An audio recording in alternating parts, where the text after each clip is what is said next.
ઐતિહાસિક શહેર અંજારમાં રાજાશાહીના સમયથી માધવરાયજીનું મંદિર આવેલું છે. વર્ષો જૂના મંદિરમાં ભક્તોની આસ્થા જોડાયેલી છે.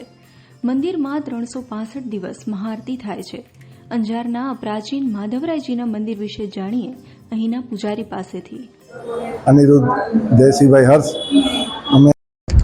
અમે પેઢી ટુ પેઢી લગભગ 700 વર્ષથી અહીં પૂજા કરીએ છીએ અને બધા ઉત્સવો જેમ કે દિવાળી આવે, અન્નકોટ હોય છે. દિવાળીના દિવસે 5 દિવસ સુધી મંગળા આરતી હોય, સવારે 5:30 વાગે.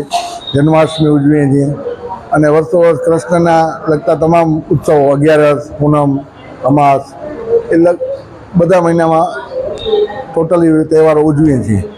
અને અમારા લગભગ પરિવારમાં અત્યારે 300 થી 350 જણ છે જેની પૂજા આવે છે.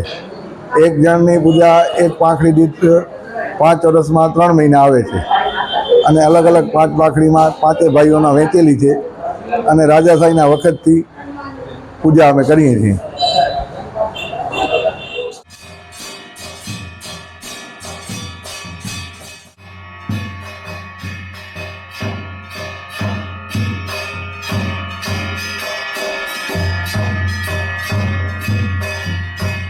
રોજ સાંજે 7:30 વાગે દરરોજ મહાઆરતી થાય છે, જે અડધોથી પોણી કલાક ચાલે છે અને એની અંદર ભાવિકો અંજારના બહુ બધા ભક્તજનો આવે છે.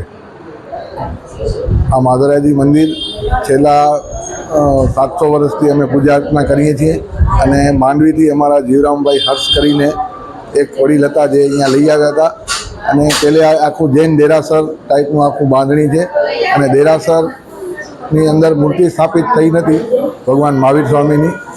ત્યારે રાજાશાહીએ રાજસ્થાનથી એક ભગવાન કૃષ્ણની મૂર્તિ મંગાવી અને સ્થાપિત કરી છે જેનું નામ માધવરાયજી છે. અને છેલ્લા 700 વર્ષથી અમારો પરિવાર, એક જ હર્ષ પરિવાર, પૂજા અર્ચના કરીએ છીએ અને વર્ષો વર્ષથી અમારે ભાઈઓ ટુ ભાઈઓ એકબીજાને વ્યવહાર કરી અને પૂજા કરીએ છીએ. આની અંદર બીજી કોઈ સામાન્ય ઉત્સવો જે છે એ જેમ કે દિવાળીના અન્નકોટ છે, 5 દિવસ સુધી મંગળા આરતી, મહાઆરતી સવારે 5:30 થાય છે. જન્માષ્ટમીના મટકી ફોડનો પ્રોગ્રામ હોય છે. કૃષ્ણ ભગવાનને લગતા તમામ તહેવારો અમે અહીંયા ઉજવીએ છીએ, જે તમામ અંજારના ભાવિ ભક્તોએ ભાગ લે છે. જે અંજારનો ઓછામાં ઓછા 700 વર્ષ જૂનું મંદિર હોવાથી અંજારની જે ગરિમા કહીએ અને ઐતિહાસિક ગામ છે તો બહુ જૂનું મંદિર અમારું અંજારનું છે.